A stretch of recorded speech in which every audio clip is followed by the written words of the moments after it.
저희 집에서 요즘에 벌어지고 있는 일이 있습니다. 저희 상황을 아시겠지만 저희는 아들만 둘인 집이에요. 딸이 없어요. 네, 아마 여기선 지금 희재네하고 그렇죠? 충배 형제님네 그 아들만 있는 집들이신 것 같고 거의 다 딸이 있으신데 저희는 없어요. 첫째는 8살이고 둘째는 이제 100일이 지났습니다. 아기죠. 첫째 아들이 8년 동안 자기가 모든 관심과 이 기도의 한가운데 있었죠. 그러다가 최근에 이제 깨닫기 시작한 겁니다. 그러던 어느 날 엄마와 아빠와 실갱이를 하다가 결국 혼자서 올라가서 자게 되었어요. 엄마가 그날만큼은 자기를 재워줄 수 없구나 하는 것을 깨닫게 되었고 자기 방으로 이제 씩씩거리면서 가는 거죠. 이렇게 걸어가지고 갔어요. 그래서 제가 이렇게 뒤따라가면서 아들이 안 돼서 희태야 오늘은 아빠가 재워줄까? 혹시 아빠라도 있으면 좋겠어? 그랬더니 그 아들이 되게 놀란 얼굴로 저를 쳐다보더니 Of course, better than nothing 이러더라고요. 제가 그 순간에 뭐라고 답을 해야 될지 모르겠더라고요. 그래서 그래, 그 아빠가 재워줄게. 그리고 가서 애를 재웠어요. 그러면서 그런 생각이 들더라고요. 이래서 딸이 필요한 건가? 라는 생각도 하고 그런 생각도 들었습니다. 아이들에게 있어서 엄마는 nothing better 이죠. There could be nothing better than mom. 그런데 아빠는 better than nothing 이구나 라는 생각이 들었습니다. 영웅들의 기도 시리즈를 계속합니다. 지난주에는 어린이의 기도를 살펴봤죠. 그래서 소년 다윗이 목동이던 시절에 지었을 시편 23편을 우리 함께 살펴보았고 오늘은 어머니의 기도를 한번 살펴보려고 해요. 사무엘의 어머니였던 한나의 기도를 함께 살펴보려고 합니다. 이번 설교 시리즈 여러분 기억하신다면 기도의 좋은 예를 찾는 겁니다. 그래서 우리가 함께 살펴볼 기도들, 또 함께 살펴본 기도는 우리에게 기도의 기준, 또 기도의 목표를 제시해 줄 겁니다. 오늘은 특별히 어버이 주일이고요. 마더스 데이로 지키면서 믿음의 어머니들이 해주셨던 기도가 있었다면 그 기도를 기억하는 시간이었으면 좋겠고요. 그렇지 않은 분들도 계시죠. 원래 안 믿었었고 안 믿는 가정에서 자라서 혼자서 어떻게 신앙을 갖게 되신 분들이 우리 교회에 많이 계시거든요. 그분들은 자기 자신을 위해서 또 자녀들을 위해서 우리 믿음의 후배들을 위해서 이 기도를 할 수 있었으면 좋겠습니다. 11절에 한나의 기도 내용이 나옵니다. 만군의 주님, 이 종에게 아들을 하나 허락해 주시면 저는 그 아이의 한평생을 주님께 바치고 삭도를 머리에 대지 않겠습니다. 두 가지가 들어있습니다. 하나는 한평생을, 일평생을 주님께 바치겠습니다. 이게 하나고 두 번째는 머리를 깎지 못하게 하겠습니다 라는 말씀이죠. 머리를 깎지 않는다라는 것은 자기를 거룩하게 구별했다는 뜻입니다. 민수기에 보면 나실인이라는 제도가 나와요. 혹시 사람들 중에 이스라엘 백성 중에 자기 자신을 좀 더 구별해서 하나님께 드리고 싶다 그런 사람이 있으면 이제 영어로는 Nazarite라고 하고 자기 자신을 나실인으로 하나님께 약속을 하고 드리면 일정한 기간 동안 혹은 평생 동안 머리를 깎지 말라고 하셨어요. 구별되었다는 사인으로 머리를 깎지 않고 자기를 거룩하게 하나님께 드리는 것, 이게 이제 나실인이었어요.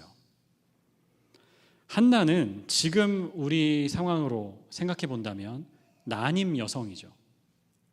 아이를 갖고 싶은데 잘 되지 않았어요.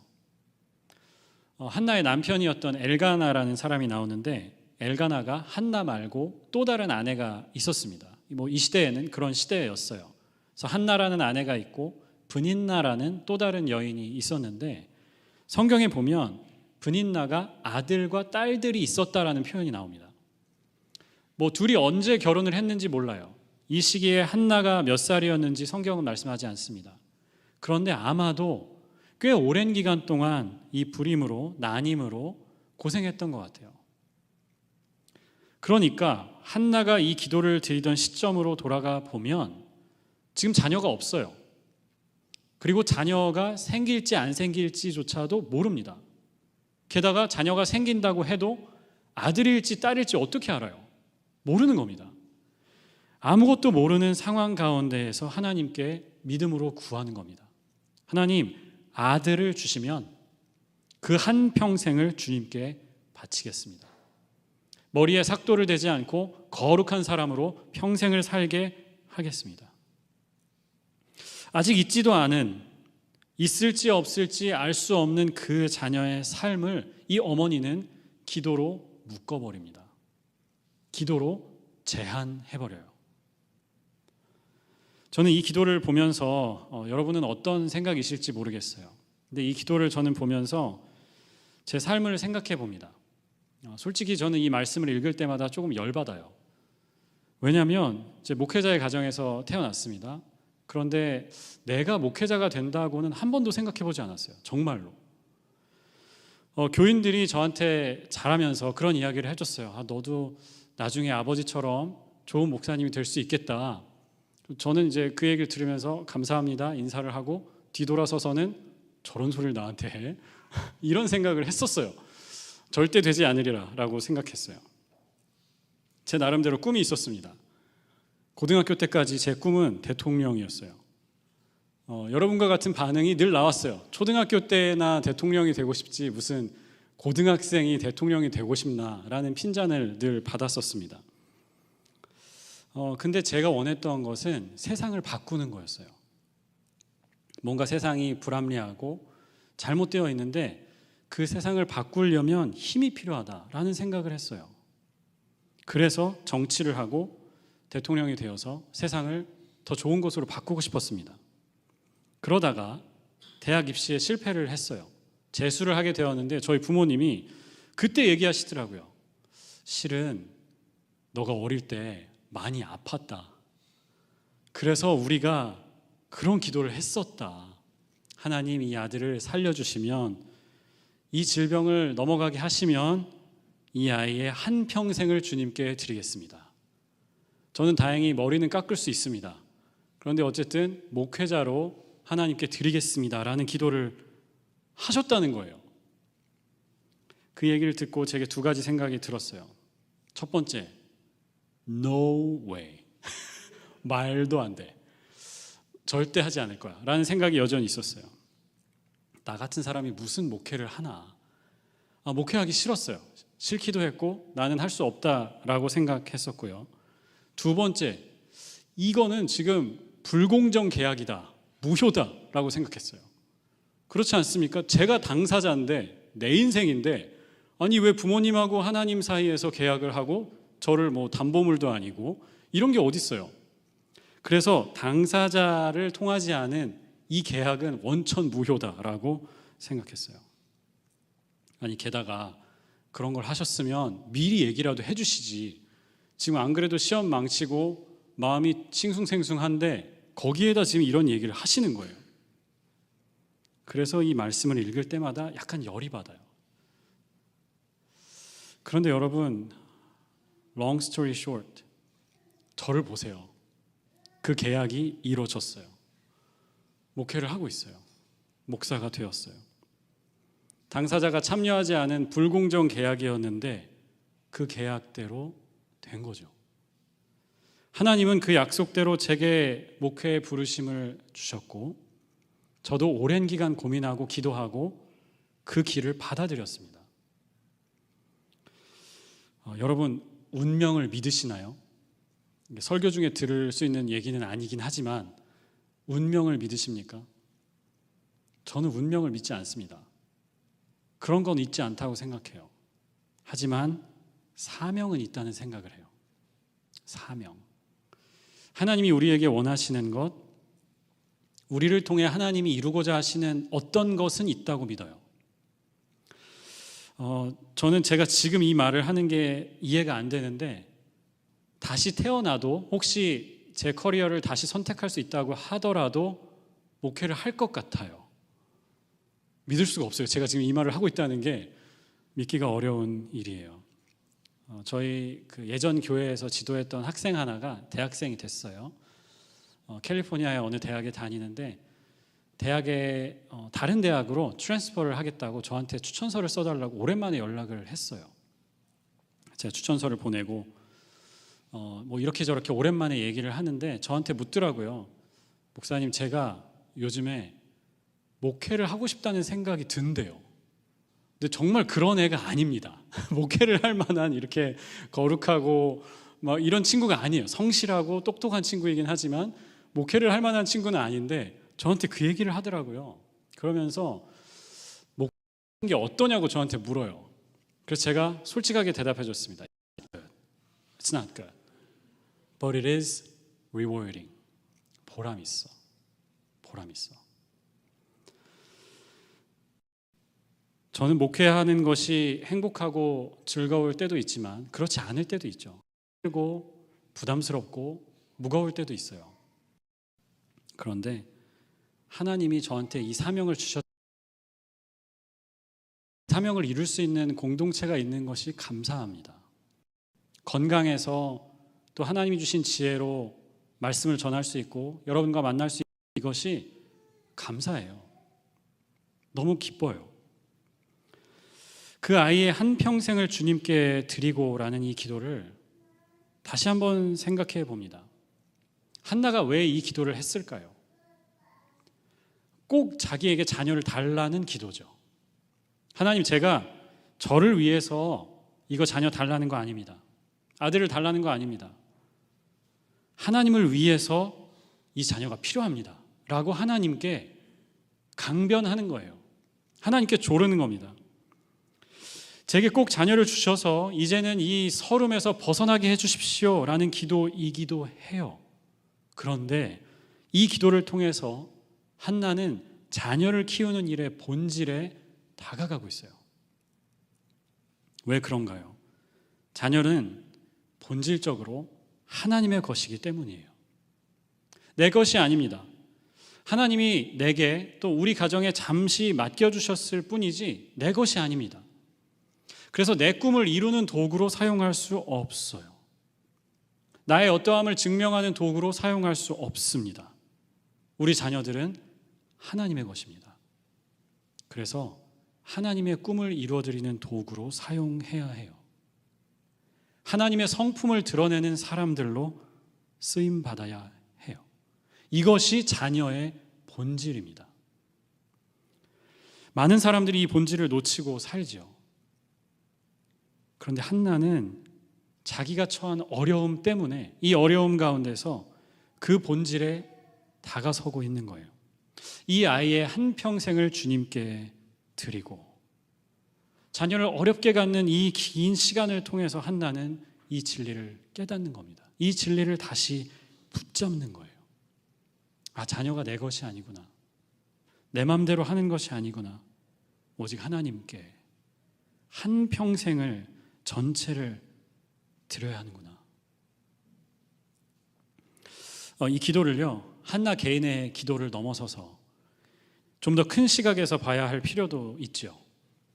사무엘상이라는 책은요, 사사기, 그리고 룻기, 사무엘상으로 이어지고 그 다음은 열왕기입니다. 그러니까 사무엘이라는 책은 상하가 사사시대와 왕국시대를 이어주는 책이에요. 사무엘이라는 인물이 그런 인물이죠. 정치제도로 본다면 이 사사시대 혹은 가나안 정복시대에는 자치시대였어요. 부족 연맹체였어요. 미국에 처음에 그 유럽 사람들이 왔을 때 13개의 식민지가 있었습니다. 13 colonies. 그때하고 비슷해요. 이 전체를 대표하는 뭐 대통령이나 총리가 있는 게 아니고요. 각 부족이 알아서 자치를 하는 겁니다. 자기들을 스스로 다스리는 거예요. 이 부족들을 하나로 묶는 게 신앙이었어요. 그런데 여러 가지 이유로 왕을 추대하게 되고 왕국의 모습으로 바뀌어 가는 거죠. 그 역할을 하는 게 사무엘입니다. 그래서 첫 번째 왕에게 기름을 부었던, 또 다윗에게 기름을 부었던 게 사무엘이죠. 이 이전 시대, 광야 시대, 또 더 올라가서는 족장 시대, 아브라함, 이삭, 야곱, 이 시대와 이스라엘 통일 왕국을 연결하는 게 사무엘이에요. 저는 그런 생각을 해봅니다. 이스라엘 역사로 본다면 이게 대단한 전환기거든요. 나라가 발전하고 왕을 갖춘 이 큰 나라가 된다는 게 굉장한 변화입니다. 하나님은 이 시기를 책임지고 이 시기에 이스라엘을 이끌어갈 수 있는 헌신된 지도자를 찾고 계셨던 것은 아닐까. 다른 것에 마음을 뺏기지 않고 하나님께만 집중하고 하나님 중심으로 나라를 이끌어가서 왕에게도 기름을 부을 수 있는, 그 왕들에게도 영향을 끼칠 수 있는 그 사람을 하나님은 간절히 찾고 계셨던 겁니다. 그리고 이 하나님의 간절한 마음이 한나의 간절한 기도를 만난 거죠. 태어날 때부터 하나님께 헌신된 사람으로 드리겠습니다.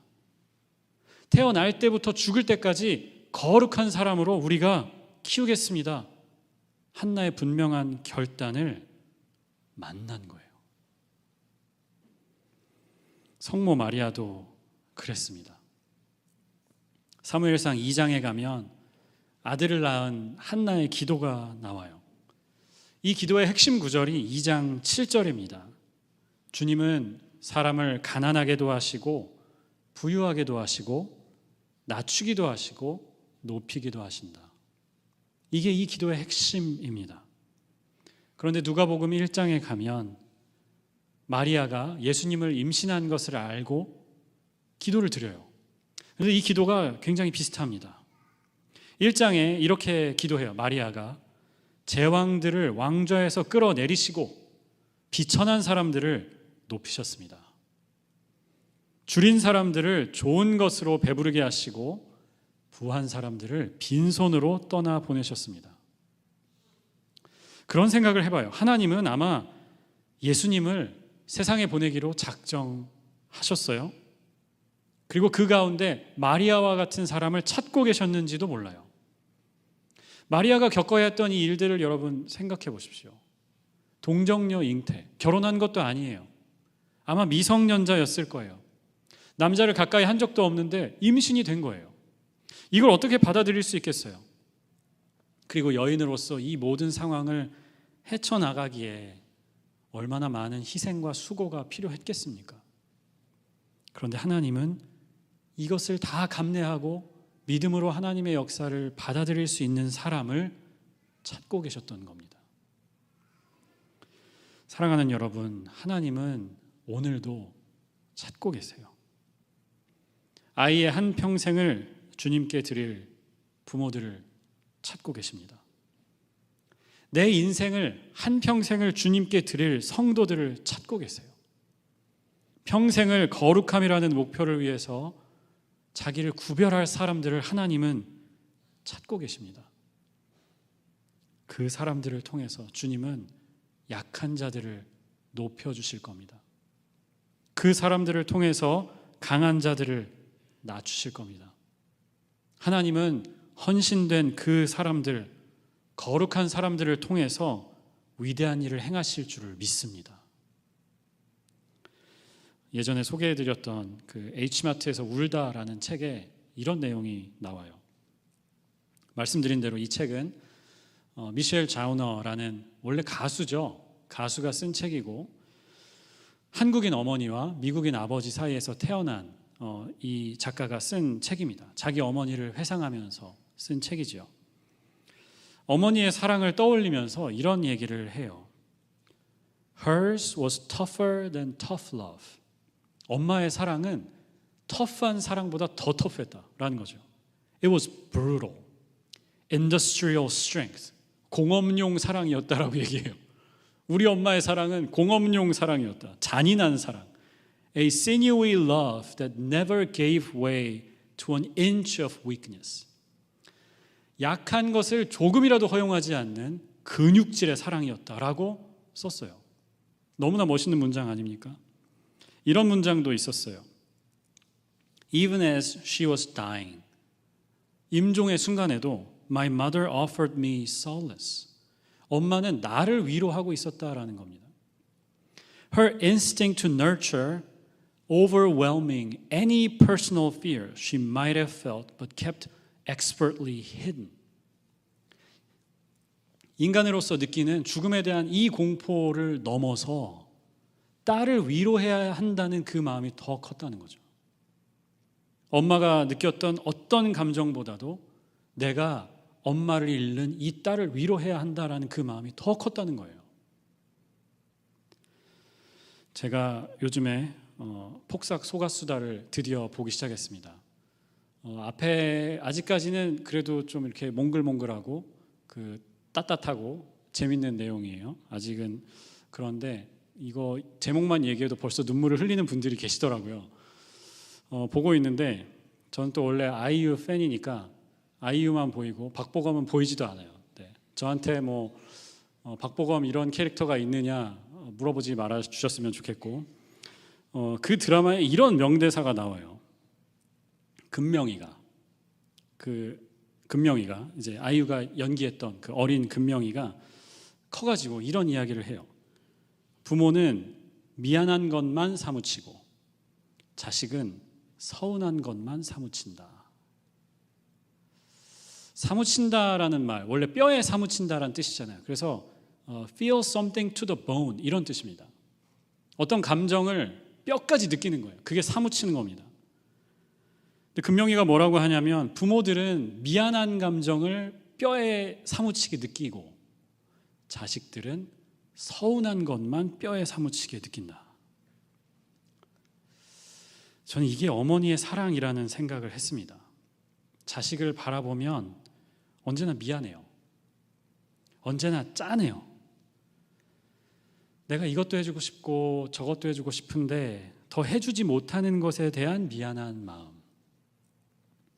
내가 선택한 내 인생인데 그것 때문에 자식들이 영향을 받아야 하는 것 때문에 미안해요. 미안해요.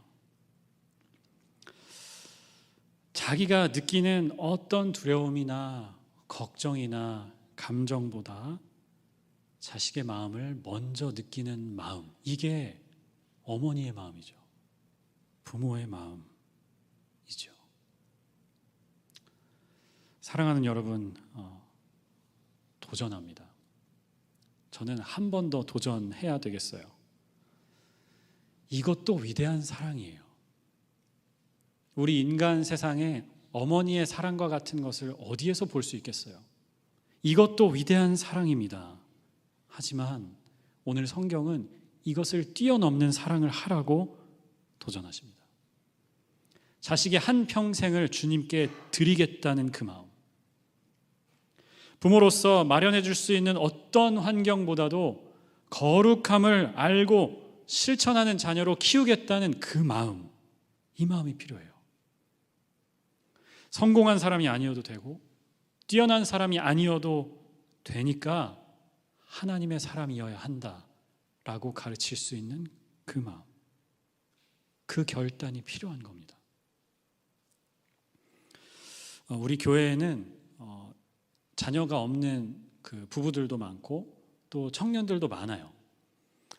그래서 저도 예수사랑교회에 와서 이런 생각을 했어요. 그 전에 있었던 교회들에서 5월 달이면 을의 가정에 대한 설교를 했거든요. 근데 그때는 아무 생각 없이 했었어요. 예수사랑교회 오면서 그런 것들을 더 생각하게 되었어요. 아, 우리 교인들이 굉장히 다양하다. 예전처럼 결혼한 사람들, 자녀가 있는 그런 간단한 구조가 아닌 거죠. 그래서 여러분 자녀가 없는 분들에게도 도전하고 싶어요. 이 기도를 나를 위해서 해야 됩니다. 하나님, 제가 제 한평생을 주님께 드리겠습니다.